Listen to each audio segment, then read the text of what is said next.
Welcome to Common Man Cocktails. I'm your host Derek Schomer, and today we're solo. I'm lonely. This week Doug is doing something family oriented up at the property in the Upper New Hampshire. He's preparing, I think, for something tomorrow, but I don't remember what. I have no idea where he went. So he's buried in our basement. He's in the, well, he can't be buried in our basement. Because we're in the basement. Yeah, he's underneath the basement. He could be buried in some of the packing peanuts and crap for a store, but I don't know. I don't need this for this. Let's see, who else? Oh, so this is weird, because last week we had Ian, who may come next week because he was having a good time. So next week we may even have Ian Doug here. We had Ian, we had Carrie, who's Doug's wife. She was out, launched on Friday. Ian was pretty much the whole week almost. And the only person who wasn't on the show that week was you, Jennifer. We had a whole, I wasn't. We had a musical chairs going on. And this week we have nothing. So without further ado, let's do a Mad Macchiato. This recipe was submitted by John. This is going to be 2 ounces of Patron Cafe Dark. I have Patron Cafe this. It's kind of dark. I think they actually have a darker, they have a chocolate. I bought it and all of a sudden they spanned out with more flavors and craziness. So because of you. All because of what we've done for them on the show. And 2 ounces of caramel vodka right there. I've got Vincent Van Gogh.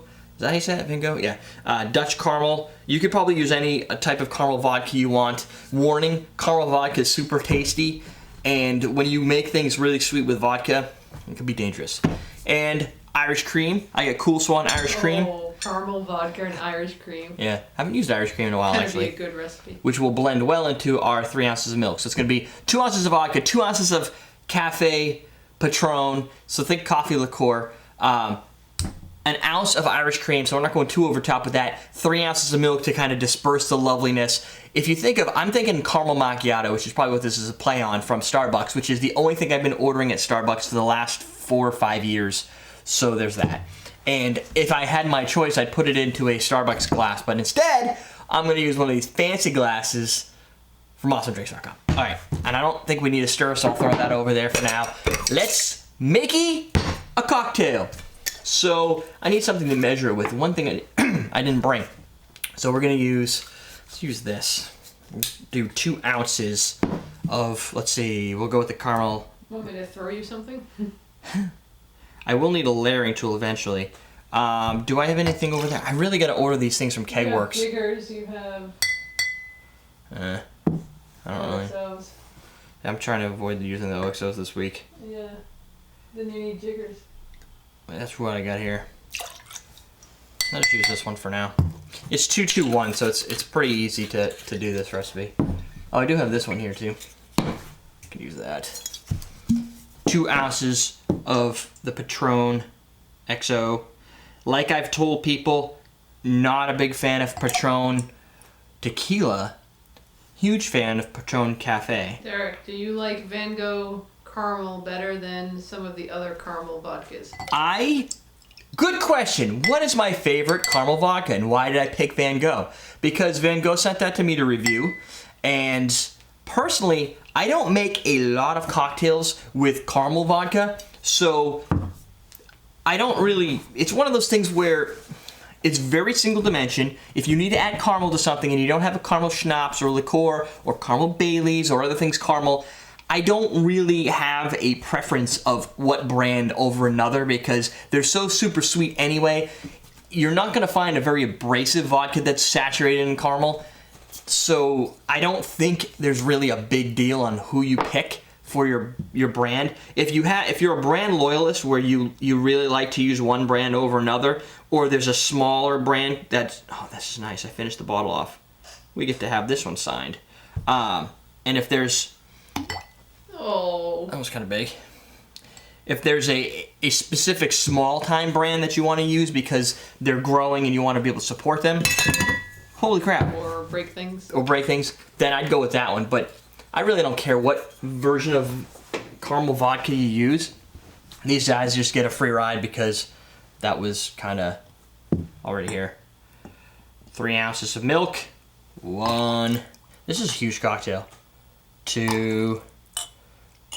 3, and there's no actual ice in here yet.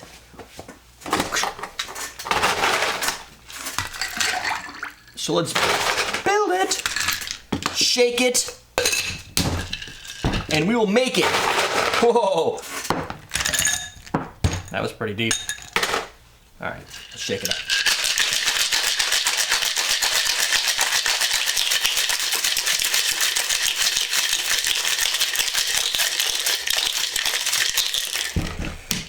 Yes, no more spilling, they say. Last week, I washed this this one once, and now the other one's in there, and I'm gonna need it. If there's a lot of people here, I'll have to wash it again, apparently. But lots of spilling last week. And I saw Curtis in his hole in his cup. Yeah, he used, I don't know if it was this one, and it shot out the side over here, and like on camera, it literally was pouring off of the glass, but he was like, I don't understand, did it break through? Is there a crack in the glass? But from the right perspective, no like crack. chocolate milk. Or Looks coffee. or caramel macchiato. Or the way Doug drinks his coffee. Yeah, this would be a big one for Doug. So, the other things you can do to this, I would test it first, and if it's something you really like, and you want to get a little more creative, add some whipped cream.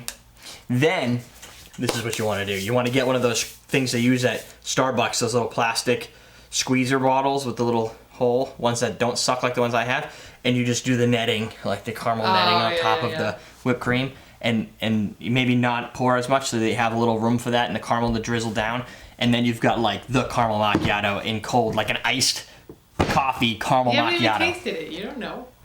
Well, that would be what you want to do. You want to get all crazy. You don't really have to taste this to know it's going to be awesome. It'll be awesome, but it might not be a macchiato. Needs more caramel.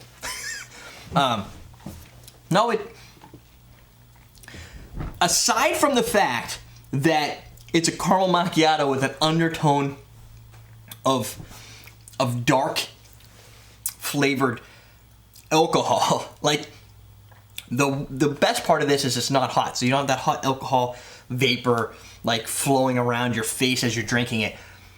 The coffee liqueur really is the center focus, because without that, this would be more of a milkshake. Like you were saying, it would be, milkshakes are fun and exciting, but think less vanilla, right? So a milkshake to me is more vanilla focus unless it's a chocolate milkshake. This does not have as much chocolate focus. There seems to be a little hint of chocolate, which is mixed with that like coffee bean, but the sweetness of the caramel comes in. And the bonus is if you get the caramel macchiato at Starbucks and you use that straw, usually you suck the caramel up first, so like that first shot is like all rich caramel, which is really tasty, but then it tones down. This is a little stronger than the caramel macchiato in caramel flavor after you've sucked out all the caramel drizzle that lands on the bottom. So I think caramel drizzle, while it might look good, could make this even sweeter. And this is sweet. I like sweet cocktails. Jennifer, this will be gone. Dragon's your virtual Doug this week, and he said he gets a punch of coffee and a nice creaminess too. Punch of coffee and a nice creaminess. If you're going to be Doug, you have to say something that's borderline homosexual. Or mention your penis or something around that. Swearing every other word. So no, the virtual Doug palate. How about that? Oh, the virtual Doug palate. The virtual Doug palate would go, that's a little too sweet, I think. This is going to be sweet, flavorful caramel with a nice coffee center, just the way I'd like it. Cream in your face. Cream. There's a good one. That's the quote. The cream in your face. I like it. I would say that I would fear personally drinking all of this because 2, 4, 5 ounces of different alcohols, all of which are roughly, I'm thinking 40 proof, 40% actually, 40 proof, but this is 35% alcohol, 70 proof. Again, at 35% is usually the higher end flavored drinks, and it's going to keep the sweet tooth going while giving you probably too much of a buzz. On an alcohol scale, I remembered last week we forgot questions of the day, no scales, because it's just chaos. And that you didn't remind me this time. Hey, get your question of the day. I'll pen it up. I didn't remind you about the question of the day because I didn't know you were there yet. I would say this. I'm going to say 5. And the reason I say 5 is because that roast beaniness dries out near the end. And so you get that sweetness attack, and then the bean at the end really allows that alcohol to kind of give you a little slap in the back of the head, like whoever slaps people in the back of the head. Like Dragon gives it a 5 too. A 5? He had this? Yeah, I told you, he's your Doug's virtual palate. Oh, he's actually making it right now? Yes. Oh, I thought he was just throwing out words. Who knew? This is why you go to lives@everydaydrinkers.com on Friday, 7:30 Eastern Time, and then you can become the virtual dragon or whoever else needs to be virtualized that week. I think that's it. Flavorful, sweet question of the day. We've asked all kinds of coffee questions. We've asked all kinds of sweet drink questions too. But I'm gonna go with something a little more generalized. What is your? How do you?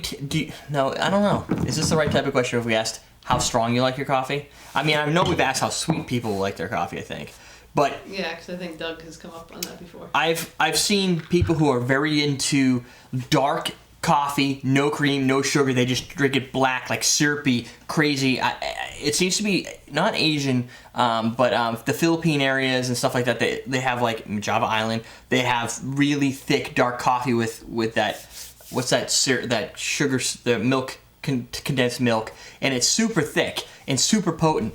Do you like it more roasted, dark flavor, or are you more of a casual coffee drinker that you like them with a little cream and sugar, like I think most of the U.S. have out here? Other than that, I don't think I have any other cool questions for you. That's it. At least we had a question of the day. Tell me how strong you like your coffee. You like it strong? All right, we're done. Everydaydrinkers.com. It's still there. You just have to dig around for it. Imagine it's there. Okay, we're teaching you how to drink.